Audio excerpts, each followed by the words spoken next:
Bolanda, magazine 3e aide de la communication plus magazine mesana ko informer bino. Bozali belé na commune Nzanza na commune Mvuzi pe na commune Matadi. Mbote na bino nyonso. To fonga magazine na biso na koyesa bino consultation pour na dialogue ya na Congo central. Merci nous sa majesté akendaki na délégation na ye ko visiter tombe ya premier gouverneur ya Congo central na ya Fuka Nzola. Bolanda commentaire ya merveille mabiala.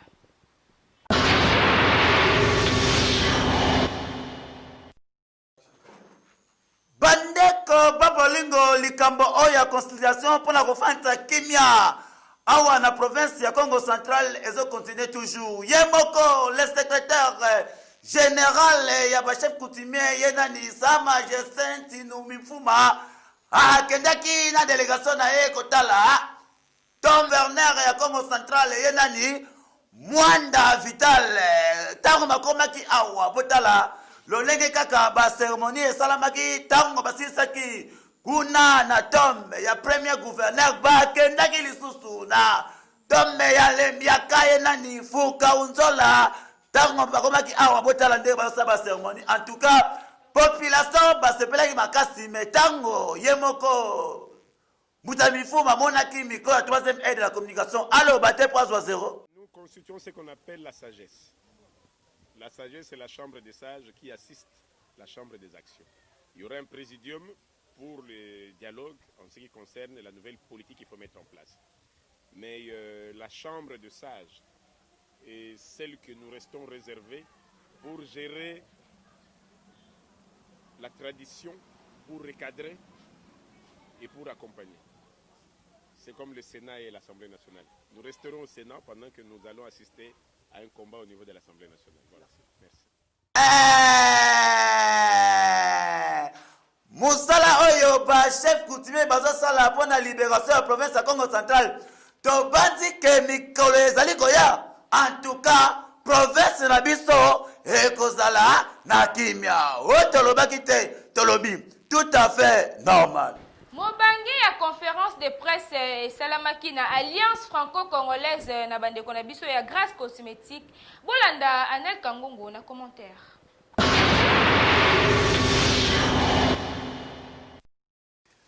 Indaki mabe kaka ndenge bomonaki mikolelekaki na bilili ya 3e aide de la communication pona masolo oyo ya grâce ya cosmétique par rapport ya conférence na bango ba organizaki awa na ville portière ya Matadi bandeko Dr Emmanuel Chibangu oyo akenda ntango visionnaire topé leader ya grâce ya cosmétique ayaki na bapaya lolenge na lolenge lokola frère Jonas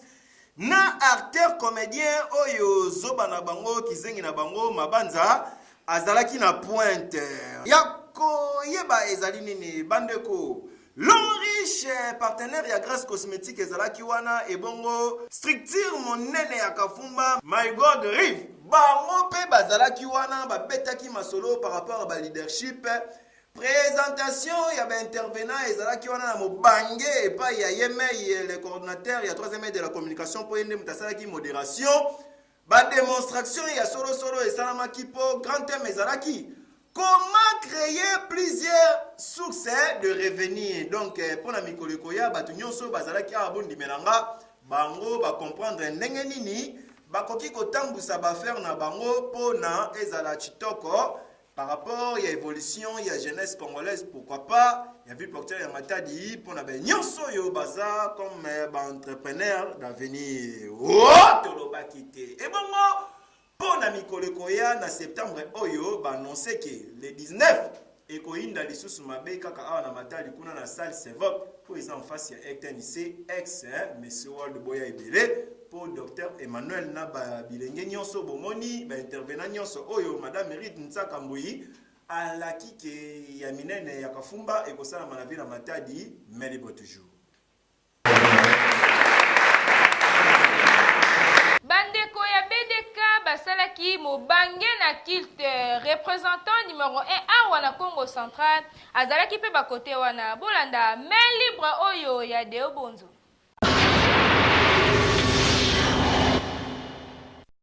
Miso banzambela la katene nani 3e aide de la communication plus magazine à pression vibration peu intensité d'information magazine ya Jean ezalaki na terrain ya Jean Bako na micro ya Priscille Nzinga pe na kamera ya Vikene Kebula thermomètre oyo wapi moko ya beglise ya Nzila Nkongo ndenini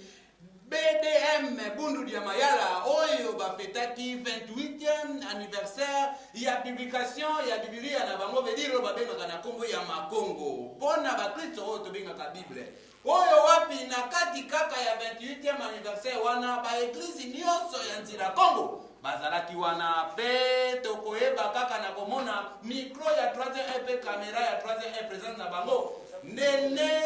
Nsenga Munana Mfumu Mazinga Mwana Kikumba président fédéral ya BDM akanaki monokote ayebaki kopanta nteke tolanda fiti mwana betu fiti yala Kongo bamurunza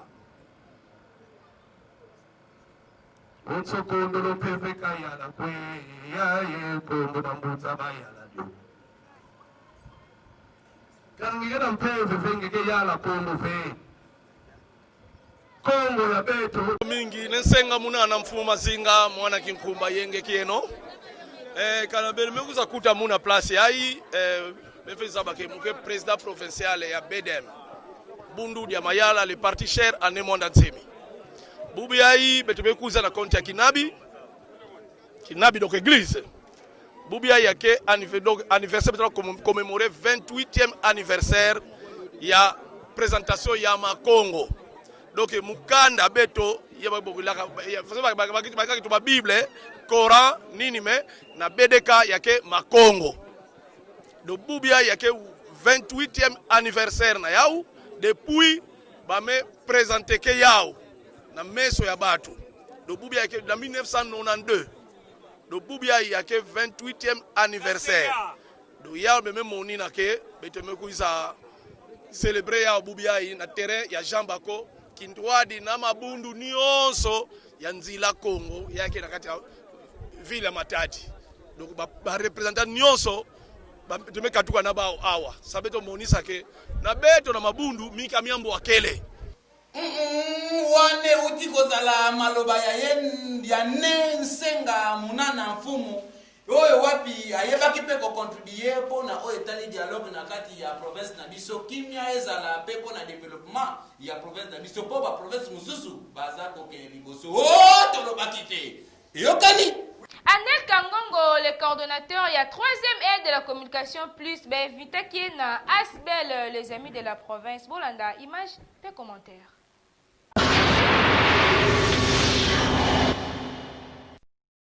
Na souci kaka ko informer population kaka ndenge bozali komona bandeko ezalaki mokolo ya dimanche uti koleka na ngonga ya 16h ne appel salamaki par rapport à invitation mobange bapesaki le coordinateur ya 3e aide de la communication pour na ba vision ya ba mikola lelo 21e siècle zo senga pe na niveau ya société yango Asbel oyo les amis de la province topé apro Asbel ba vandisaki masolo ba koto yo mwa réunion moko ya wiklo po na Itali na yango le coordinateur tellement qu'il a invité yepe azoki maloba pona ko panzanteke par rapport ya fonctionnement na ba structure nini oyo bango bakoki ko toucher par rapport pona ko kotisa développement na niveau social sur tous les plans. Les amis de la province bango bazali Asbel oyo ezali a politique visionnaire nango nde ezali le fondé Gabi papa oyo bozali komona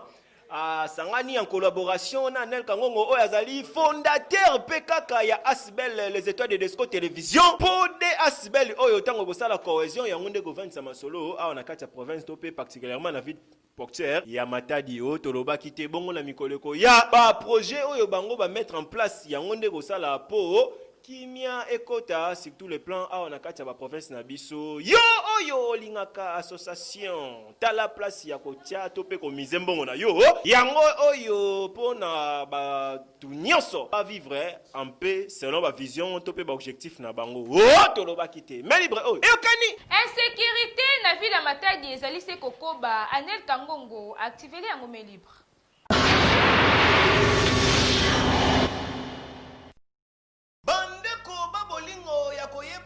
kokanga ezali ke awa na kati ya République démocratique ya Congo surtout na ba province na biso ya bakoto yo Congo central précisément na ville ya Matadi population esi babaye pona likambo etali insécurité na français kaka ndenge mbiaka moko ya kala général Mayele Bokungu Ilieko ye alobaka na français que quand les services de sécurité n'arrivent pas à mettre fin à la criminalité, c'est que les criminels se cachent dans les services de sécurité.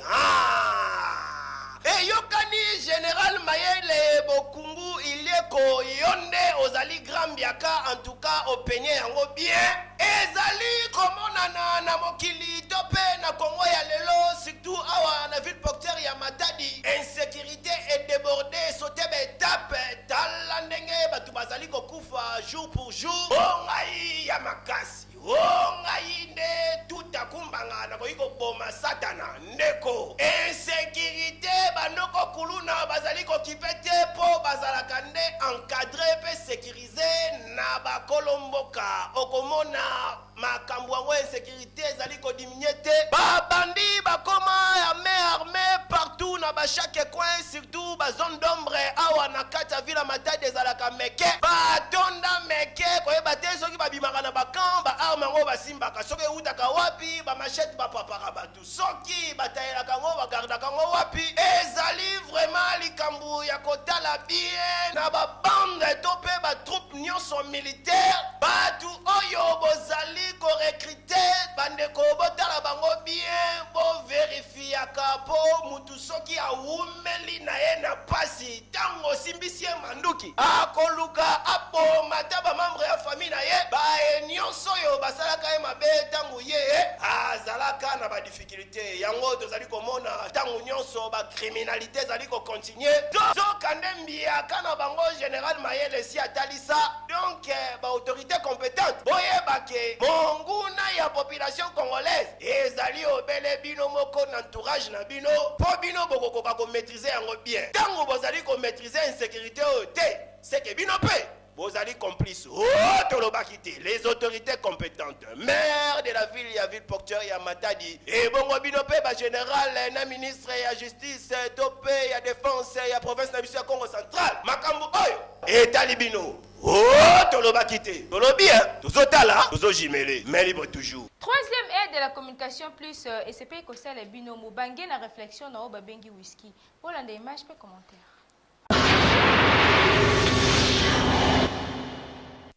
Troisième aide de la communication plus ECP Kosel et Binomo Bangé na réflexion na oba bengi whisky tope masanga makasi na mokuse boyebake whisky ndenge mondele asele yango ezalaka apéritif po esalaka ke okoki komela yango mpona ozwa appétit mais na quantité moyenne whisky ezali testé pe elekaka na balaboratoire approprié mpona consommation na yango kasi biso awa na barépublique démocratique du Congo tozali komona emeleli oyo banoko bazali kosalela ezali vraiment malamu te po ezali na ba conséquences ebele lokola maladie oyo babengi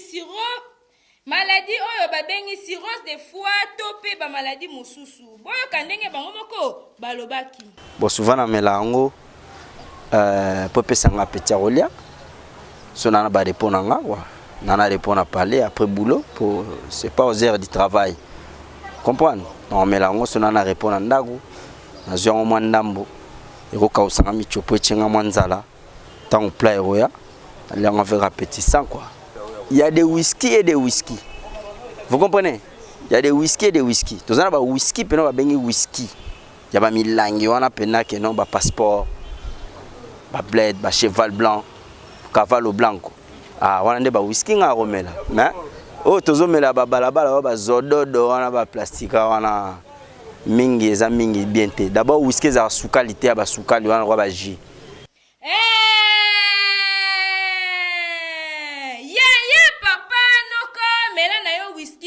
Quantité moko moyenne pour okonunanoki alors que ozali na ona nous gêne ete ayo eyokani ebongo technique man bouker alobi nini Jinan Benga.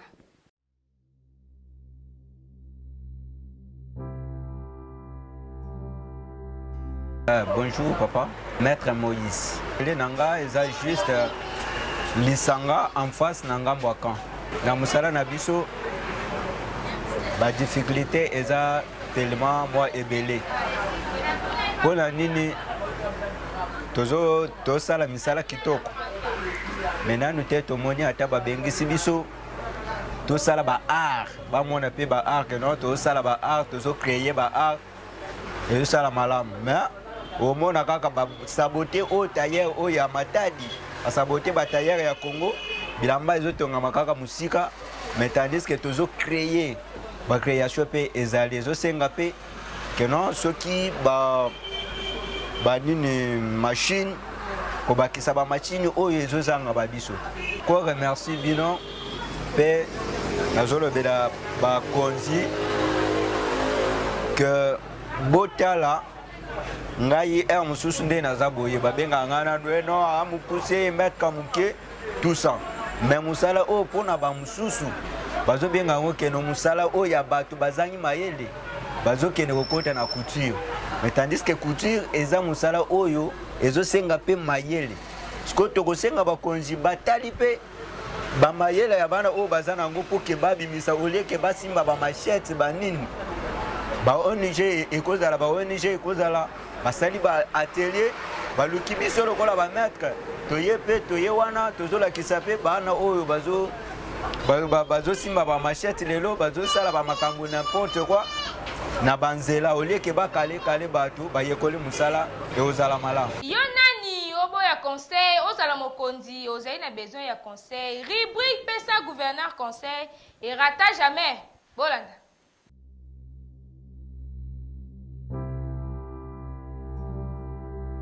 conseil akopesa ye te mais eloko kana koyebisa ye eloko ya malamu mpona kozwa yango eza difficile. Pourquoi on a tant détruit ces pays? Mboko babebisaki yango on a eu entre autres de pillage, succession au pouvoir et puis na ba guerre tribale. Eloko ezosala ke soki ba guerre mosusu ezaka guerre tribale mpona ye aza mokonzi ntango biso tovote ye ntango biso tovote badepute oyo bavote bazo représenter biso aza déjà au ciel et sur la terre aza déjà confirmé. S'il faut conseil eza ke ye aza papa na ndako bana nyonso te bazalaka na comportement tout ça si ba comportement abusif ezomonana na population na ye ye moko akoyeba ko atténuer situation donc eza likamba kolanda te wana mosusu eza ba makelela wenje. Oh nini troisième est promotion bolanda.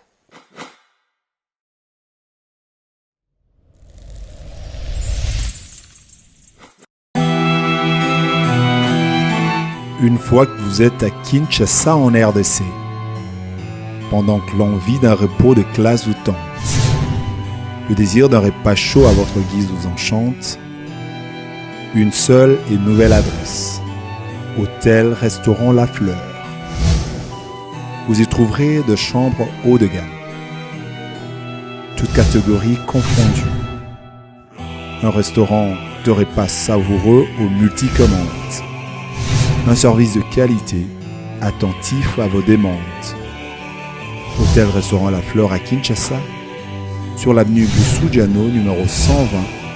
référence Sayo Birmani dans la commune de Kassavubu. Hôtel-Restaurant La Fleur, la perfection au prix hors concurrence.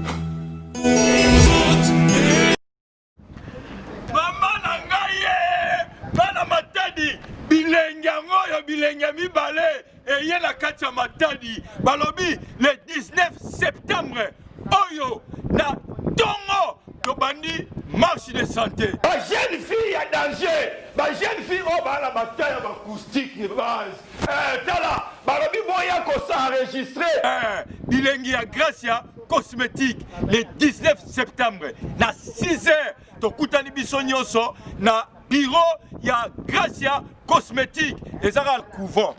na couvent na station Mupandi boye bureau ezawana abi boya ko s'enregistrer pour participer na kati ya marche oyo yaka ko s'enregistrer na bureau ya Gracia cosmétique kaka wana thème ya marche de santé ezali combattre l'obésité